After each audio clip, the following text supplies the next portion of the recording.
Good evening everyone, and welcome to Gundam News.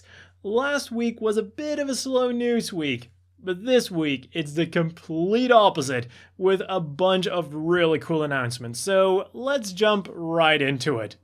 First up, of course, was the release of SD Gundam Battle Alliance on all platforms. Of course, I am currently working my way through the game for a full review, but I can already give you my first impressions on the game. So, I played the Steam version with a controller because that looked like the best way to play the game, and everything so far has gone mostly super smooth. The game itself looks very bright and SD-ish, but don't let that distract you from the true difficulty of the game, which really comes into play when you encounter a boss battle. And that is with the repair kits. So here is a Kakarot pro tip for if you're struggling with some of the bosses. You can heal your allies when they're down, but they can also heal you when you're down. So not only does this save you a repair kit, but while you're down, your weapons still resupply, and your special attack counter also still goes up. So you're also buying yourself a little bit of time as well. Grinding is of course also an option, but who has time to do that? One thing then that I was really happy with was how the break missions are very different from the true missions. Like, I was worried they were going to be mostly the same because the true missions are supposed to be the fixed versions of the break missions. But fortunately, you can fix the broken cannon in different areas and even at different times. As for the story, I've so far gotten halfway through the main storyline, and so far it's basically what I expected it to be. It's about our characters trying to figure out what is going on, how to get back to their time, and then a bunch of Gundam lore thrown in there relevant to the mission. Nothing too special, and it is mostly the interactions between the characters that makes the story fun to follow, and the lively translations definitely help with this. I don't think I would have liked them in like a super serious, like regular Gundam game where the mobile suits aren't super deformed, but because this is an SD game, they add a lot of charm. And the added references and interactions between characters from different universes are also really cool. As for some negatives then, if you want to follow the story 100%, good luck. There's a lot of talking going on throughout the mission, and there's only a Japanese dub. So yeah, you're gonna be missing out on quite a bit, especially during the difficult boss battles when you're focusing on surviving the mission. Talking about surviving, my main machine was, of course, the Gym Sniper 2, which is one of the long-range or sharpshooter machines. A machine that is obviously best used at longer ranges, something that the game also tells you. They're fragile in close range, so keep your distance. Which is something that is easier said than done during boss battles, especially because the area of the boss battle gets limited by an invisible wall. So, during most of my boss battles, my Gym Sniper 2 is hitting the invisible wall in a desperate way to put some distance between me and instant death. But all things considered, the game is so far feeling like a solid 7 out of 10. Nothing groundbreakingly amazing that I'll play for the rest of my life, but I am having a lot of fun playing it right now. Then, moving on to the Gunpla news, where Sleggar's gym was finally announced as a high grade. But unfortunately, as we all saw coming from a mile away, it's P Bandai.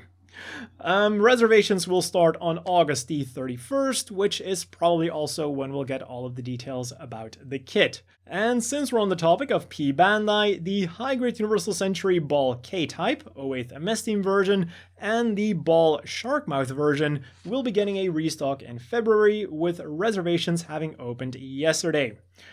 Fortunately then, our third piece of Gunpla news isn't P Bandai limited. The third lineup of the Gundam Artifact Mini Gunplas will be launching in December. For $550 and a pop, around $4 US, you can get the Goo Fly type Zeta Gundam Q-Blade Stark Jagan or 00 Riser, or you can go for a 10 set for 5,500 yen, 40 US. The normal versions of the kits are molded in like a pale orangey color to replicate resin kits, but if you're lucky, you can also get one in a translucent pink version. And the styling of each kit is again done in the industrial feeling of the second lineup.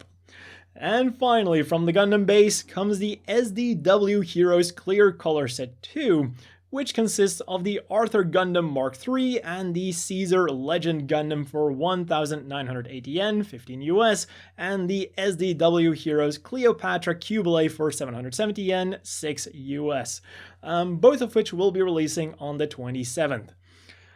But it's on the figure front where we're getting the really heavy hitters. The Metal Robot Spirits Gundam TR6 Woundwort was already teased a while back, but now it has been officially confirmed when it'll go on sale.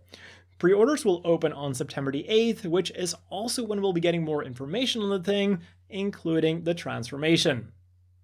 And if you need more waifus, Gigi Andalucia joins Banpresto's Glitter and Glamours prize figure lineup, a line that they themselves describe as a high-class figure line with a focus on glossiness. Now, the glossiness might be correct, but I wouldn't classify a prize figure lineup as being high class, even though some of my favorite figures are prize figures. This one though, everything looks fine enough until you look at the face. It kind of gave me the same feeling as with the Triple G Machine. It's not quite right, as in, it doesn't feel like Gigi Andalucia, but as someone cosplaying as her. And if you need a Gundam piloted by a waifu, the Metal Build Strike Rouge Grand Slam version, which was also announced earlier, got a confirmation for its pre-order date, the 31st of August. And more details for this beauty will be announced on the 30th. Finally then, the third lineup of the FW Gundam Converge 10th Anniversary Collection was unveiled. For 693 yen, 5 US, you can get the Els Quanta, the Methus, the Birga Gyros Standard version, the Birga Gyros Black Vanguard version, the Zakuto Revive, the Hainu Gundam Revive, and the Gundam Ariel. And these figures will also be available in a set of 10 for 6,930 yen, 50 US. In other gaming news then, the Gelgoog Vertex Kianos joins the fight in Gundam Battle Operation 2, and in Gundam Breaker Mobile, the Sazabi, life-size new Gundam version, joins the fight, alongside an event to get Crossbone X2 parts, and Sana and Kotomori went to the beach. In Gundam Evolution then, it isn't a new mobile suit that enters the fight, but esports. Bandai made no secrets about the fact that they want Gundam Evolution to be an esports title, and this week they opened up their official esports Twitter, which will be linked down below. And what will also be linked down below is their sweepstakes to win one of 3 Master Grade RX-78 Gundam version 3.0s. You can enter until September the 2nd, but unfortunately it is only open to folks of the US of A. For card games then, G-Witch will be joining the Battle Spirits game with a new collaboration booster that will be released on November 26th, and Arsenal Base's 3rd season started today. And in this 3rd season are 130 new cards from Gundam Wing, Gundam 0083, and Kukuru's Dewan's Island. In other news then, mass production type Rico will be released on Blu-ray and DVD on December the 2nd, Hathaway's Flash has been selected to be screened at the Japan Media Arts Festival, and I came across some which from Mercury news that I don't remember if I've covered or not. On September 17th, the first episode will be shown at the Kyoto International Manga and Anime Festival, meaning that there's a good possibility that we will also get some glimpses of it. As for the things you could get this week then, the big ones, or more appropriately, the small ones, were the SDW Heroes Leif Gundam GPO4 for 880 yen, 7 US, and the SDW Heroes Shine Grasper Dragon for 770 yen, 6 US, both of which were released today. Then if you need some paints to color them, last week Friday, Mr. Hobby released 3 Gundam colors for 253 yen a pop to US. Destiny Gundam Red, Live Concert Pink, and Heine Custom Orange. And then if you need some music while you're building your Gunpla, the 2 mixed tribute album Crysta-Rhythm is now also being sold in high-resolution digital format, linked down below. Finally then, throughout the week, Gachapon machines across Japan got a restock of the 3rd mobile suit Ensemble. And included in the lineup are the Hazel Custom, Furudu, Zeta Gundam, Agai, and Weapon Set, which consists exclusively of stuff for the Hazel Custom. Moving on to this week's reading material, there was the October issue of Gundam Ace, which comes with a B2 poster of Amuro and the new Gundam, the September issue of Grand Jump Mucha, in which Gundam Rust Horizon is serialized, the October issue of Shonen Sunday S Special, in which Gundam Aggressor is serialized, the October issue of Model Graphics featuring the 2 new G-Witch Gunpla, the October issue of Hobby Japan featuring a special on the Real Great God Gundam and the upcoming G-Witch kits, the October issue of the Science Fiction magazine featuring a special on the 50th anniversary of Studio Nue, a studio that is mostly linked with the Macross series but has also helped with Gundam series in the past. Then there was the Mobile Suit Encyclopedia on the Goof, Dom, and various Zeon Marine units, which I of course got a copy of. And finally there was the 4th chapter of the Spare Memory Gundam sequel, linked down below. And with that, it is already time to have a look at this week's Gundam apparel, and just like everything else, there wasn't a lot last week, but they are making up for that this week. And we're starting off with a pretty weird collection from Bankore, the Fuala Griffin collection, or as they wrote it, the Fuala Glyphon. Not exactly the first Gundam character that comes to mind to get a personalized collection, and not even when we're just talking about Victory Gundam. Like, you've got the Shrike Team ladies, Marbet, or even Katajina. But anyways, you can get her design on a t-shirt for 3,520 yen, 26 US, and a tote bag for 3,300 yen, 24 US. Reservations started on the 19th, and the items will be shipping out in September. Then on Tuesday, reservations started for the Zagok Arm Claw pendant.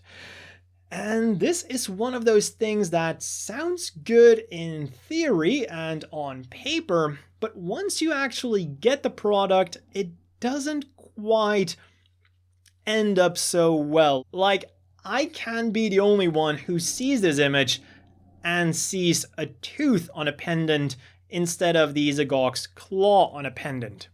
And it becomes even worse, in my opinion, when you look at the size of the thing, which is really shown off in this image. But it does come with a really cool display base for when you're not wearing it, so kudos for that. And if you want one for yourself, it'll set you back 10,450 yen, 76 US, and will be swimming your way in October.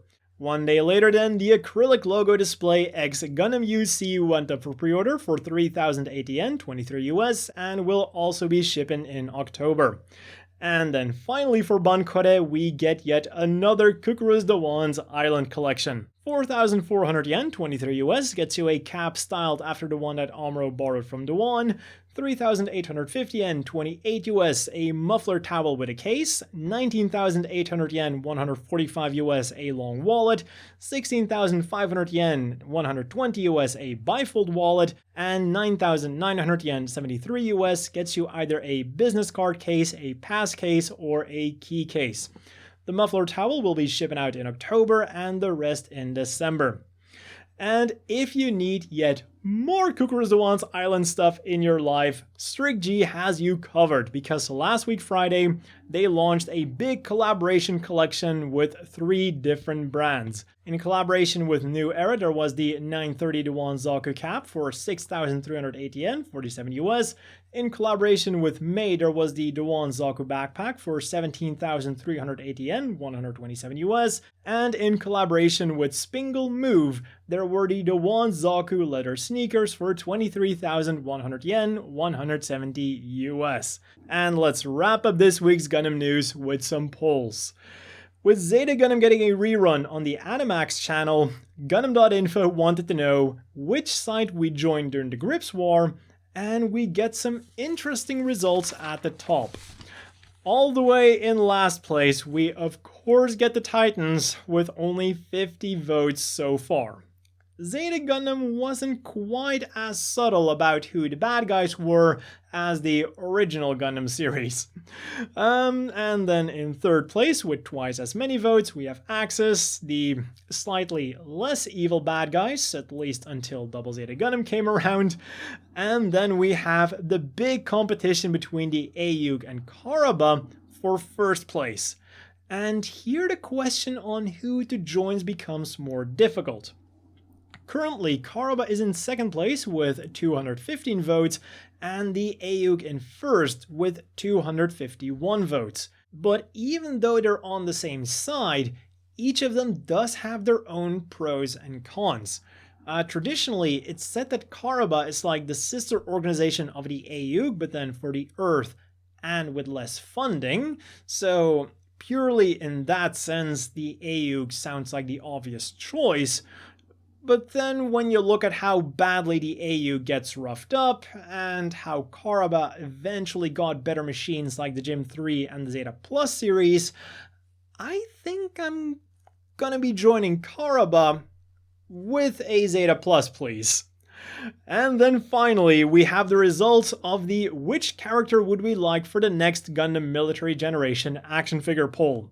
Akahana got the obvious last place, but with 16%, he still got a respectable amount of votes, especially considering the ones he went up against. Being Kukura's the one in third place with 25.5%, meaning that he got passed by Mikuve, who managed to get 27.7%, which is then dangerously close to Mirai's 30.80%. So for the people who really want a Mikuve figure to do whatever with, we might actually still get one because that's a pretty good percentage for Mikuve. But of course, we should get the Mirai figure first, hopefully together with a Sleggar figure. And that has been all for this week's Gundam news. As always, a big thank you to the Patreon supporters. I hope everyone watching has a great evening, and I'll see you all next week with more Gundam news.